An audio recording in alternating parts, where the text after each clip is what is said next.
They called it eternal, the city that would never fall, the empire that ruled the known world. Rome, the heart of civilization, law, power, and blood. But even giants collapse, not always in fire, sometimes in silence. This is not just the fall of an empire. It's the story of people who lived it, fought for it, and watched it die. This is naked history. No glory, no filter, just the truth.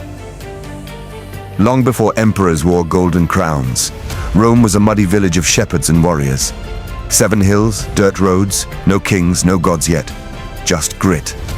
But from those hills rose a republic, a wild experiment in freedom, imperfect, brutal, chaotic, but revolutionary. The Senate, the Forum, laws written in stone. Here, power came from the people, or so they claimed. They built an army of farmers and citizens. They fought off tyrants, defeated kings, crushed Carthage in fire and salt. They built roads that reached the edge of the world. And they believed, truly believed, that Rome could last forever. But what they didn't know was that Rome wouldn't be destroyed from the outside. It would eat itself alive. The Republic collapsed not in war, but in ambition. Julius Caesar crossed the Rubicon. Civil war followed. The Senate bled.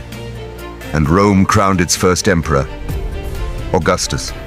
The boy who brought peace through control, who hid a dictatorship behind marble columns and smiling statues. The crowds cheered, the blood dried, and the empire began. With Augustus came order and greatness. Marble cities rose from dust. Aqueducts carried water over mountains. The Colosseum roared with lions and death. Rome stretched from Scotland to Syria, a superpower draped in togas and triumph. But beneath the surface, cracks. The empire had grown too vast, too complex, too expensive. Holding it together was like clutching sand.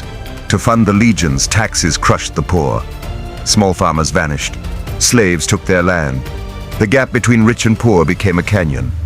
To defend its frontiers, Rome hired mercenaries, men who pledged loyalty to gold, not the eagle. The money, rotten. Coins lost their silver. Inflation spiraled. A loaf of bread could cost a sack of gold. People stopped trusting their rulers, stopped believing in the empire itself. And then came madness. Emperors like Commodus, who fancied himself Hercules and fought in the Colosseum.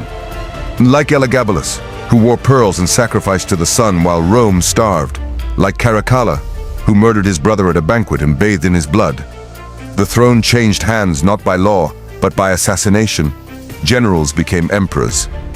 Then corpses, then gods briefly, before being forgotten. And still the empire staggered on. Unwieldy, fragile, hollow. In desperation, Rome split. East and west. 2 emperors, 2 courts, 2 worlds. The east stable, rich, rising, the west dying. And in the forest beyond the Rhine, the storm was coming.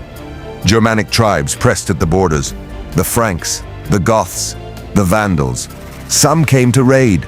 Others came to flee, but behind them, something worse was coming. The Huns, a mounted terror from the steppe, led by Attila, the scourge of God. They didn't come for gold, they came to burn, and behind their hooves cities disappeared. Rome paid them off. Tribute gold promises, but fear cannot be bribed forever. In its fear, Rome made a fatal mistake. They invited the Visigoths in. Refugees, warriors, families fleeing Attila's wrath. Rome gave them land, then broke its promise. They were starved, abused, treated not as allies but animals, until one man stood and said, "Enough." His name was Alaric. He had once fought for Rome. Now he would bring it to its knees, and in 410 AD, he did. The eternal city fell. The gates opened. The streets burned. Temples were looted. Gold taken, statues shattered. Rome had not been sacked in 800 years, not by an equal, but by those it had used, discarded, betrayed. The unthinkable had happened. Rome, the invincible, had been violated. But here's the truth. It was already dying. The sack was not the cause. It was the symptom, the beginning of the end. And yet, the empire did not collapse that day. Not yet. There would be more emperors, more battles, more blood. But after Alaric's march through the sacred streets, Rome was never the same. To be continued. This was part 1 of the fall of Rome. This is naked history. No glory, no filter, just the people as they really were. Subscribe now so you don't miss part 2, because this story isn't over, not yet.